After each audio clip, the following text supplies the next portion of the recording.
Welcome back to the weekly recap. I'm Matt Wacker. A golden anniversary was celebrated at the Floyd W. Jones Airport in Lebanon last weekend. The event was filled with airplane rides, a balloon glow, and glimpses of aviation history. Here's airport manager Sandra Shore to tell us more. I'm Sandy Shore. I'm the airport manager here in Lebanon at Floyd W. Jones Lebanon Airport. On a day-to-day basis, we just oversee operations, any aircraft coming in or out. We like to fuel them.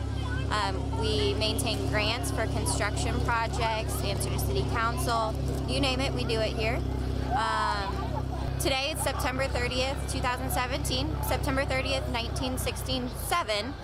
We dedicated the airport to Floyd W. Jones.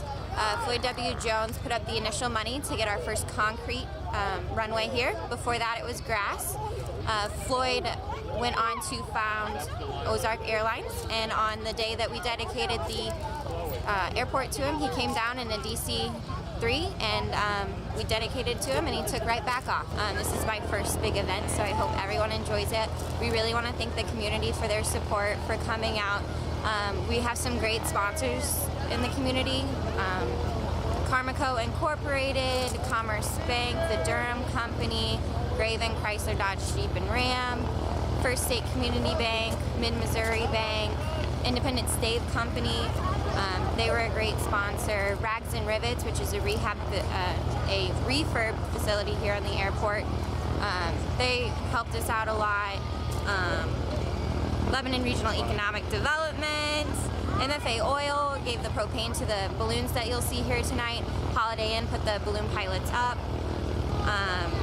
Shepherd Hills Factory Outlets and Slim Chickens fed us, and they've got their food truck here tonight, and so it should be a really great night. We're glad that we're still here 50 years later, that we have an asphalt runway, that we continue to improve the airfield and grow, and we hope to continue to do that in the future. Rolla Fire and Rescue was dispatched to the Russell House around 4 p.m. last Sunday afternoon to control what has since been described as a small grease fire in the kitchen. Chief Ron Smith says a fiery cooking pan activated the building's sprinkler system, creating extensive water damage. Firefighters helped residents gather some belongings, as staying there is not an option right now. Russell House shelters women and children who are victims of domestic abuse. The Red Cross aided in relocation efforts. Furthermore, October 7th marks the second annual Masquerade Ball for Russell House, the shelter's major fundraising event of the year. Despite the poor timing, Coordinator Randy Turntine says that event will continue as planned. The St. James Senior Center has opted to close its doors as a result of a recent City Council decision wherein aldermen chose not to accept service agreements proposed by the Senior Center. Council voted last year to make tenants responsible for utility payments, but Director Ramona Reinhardt says the Senior Center has no savings and cannot afford to pay $1,000 in utilities every month. The proposed service agreements would have helped in offsetting that cost. St. James City Administrator Harold Selby says the organization will be granted an opportunity to present new service agreements at an upcoming meeting. The ribbon was cut on Billy's Playground at the Salem City Park on September 23rd, giving children of varying physical abilities the chance to do what they do best, play. I am Natalie Mackey with Unlimited Play, and we were lucky enough to partner with the city and the Youth Bridge Community Foundation, the Dent County Board, to bring this project to you. I'm going to tell you really quickly about Unlimited Play. We are a nonprofit that I started 14 years ago. You'll see my son Zachary right here, and there's not much as a mom I can do to fix what has put him in his wheelchair. But I decided the one thing I could give back was the chance to play. So we formed Unlimited Play and raised funds for Zachary's Playground 10 years ago this year. And that was it. We were in it for just one playground. But then we had so many families reach out to us on a national basis asking us to continue. And we're here today for exactly that reason. Beth and Alice are your local heroes right here who saw the need for a playground just like this where all kids can come and play side by side. spend the day together and develop memories and friendships as they're here. So thank you, Beth and Alice, for being those heroes.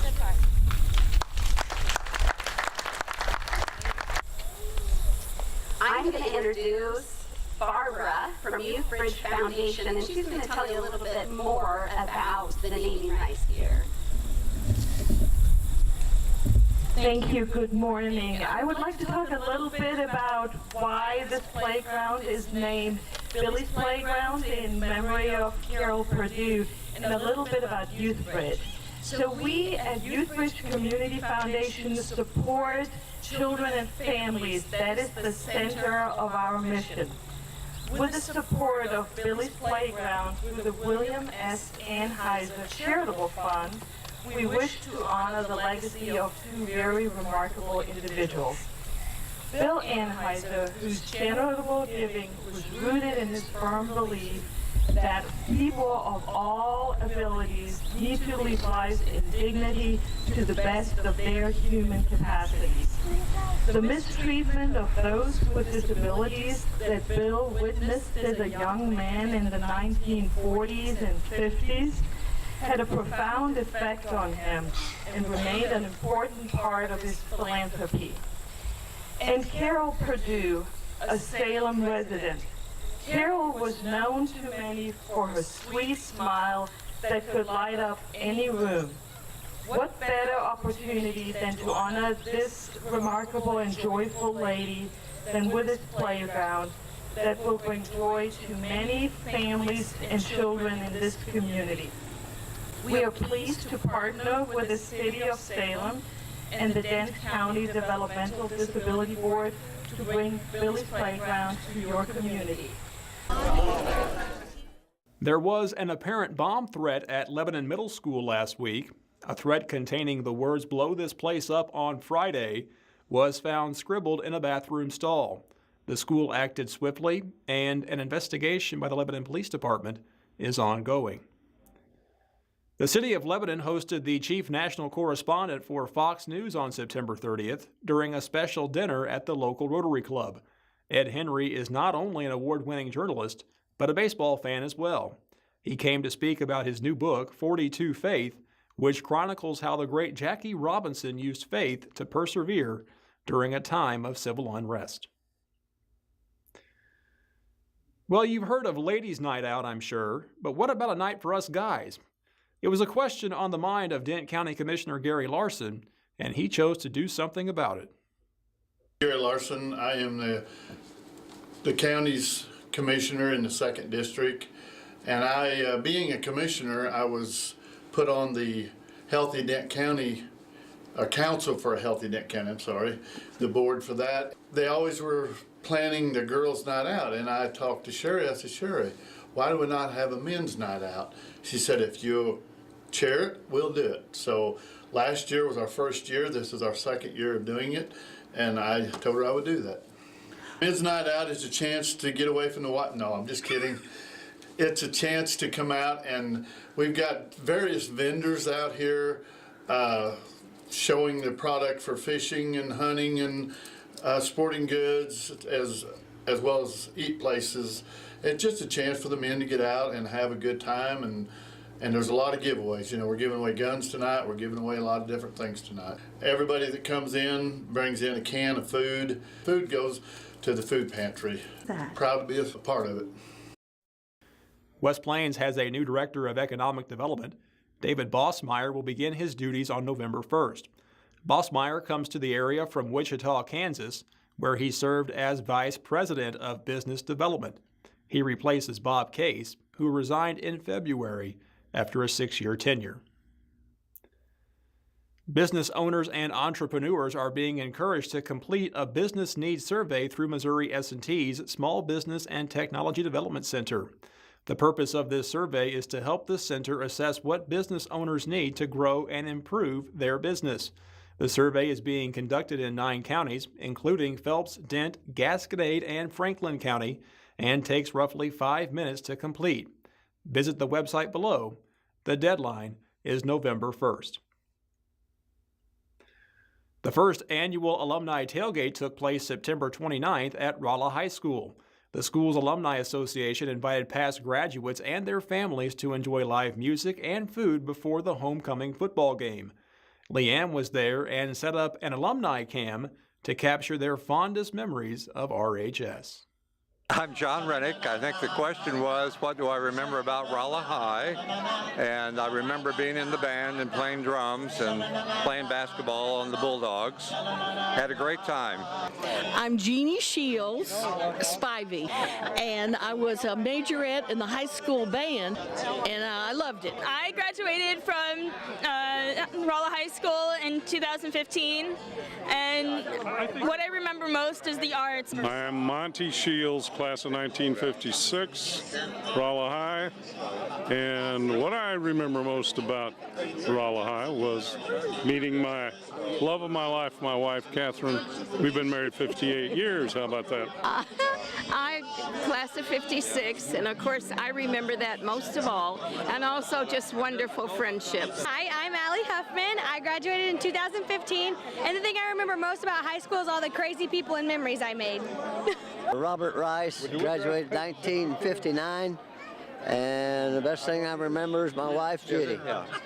I'm Judy Herman Rice, and Robert and I have been married 54 years, and I remember meeting him in high school, and I also enjoyed cheerleading. I'm graduating in 2018, and I like Rolla High because I think it's really inclusive, and a lot of people just like to get together and have fun. I went to Rolla High my junior year. The biggest thing I remember is being the first class in the new wing, which is now 25 years old. I graduated in 1979, and I remember Miss Tinknell and Mrs. Priest. They were great teachers. I really learned a lot from them, and I loved my years here at Rolla High. I graduated in 1967. Thank you, Holly. And the most I remember about Rolla High were the teachers that taught our classes.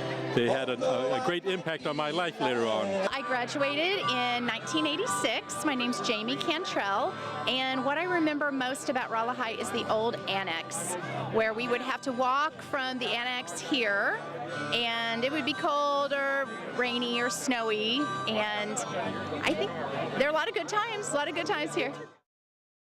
As for the game itself, Rolla crushed the pass-happy Glendale Falcons 69-34, thanks in part to two huge defensive plays by Ahmed Boubacar, who was chosen as the Price Chopper Game of the Week's player of the game. That's all for now. I'm Matt Wacker. Thanks for watching. I'll see you next time.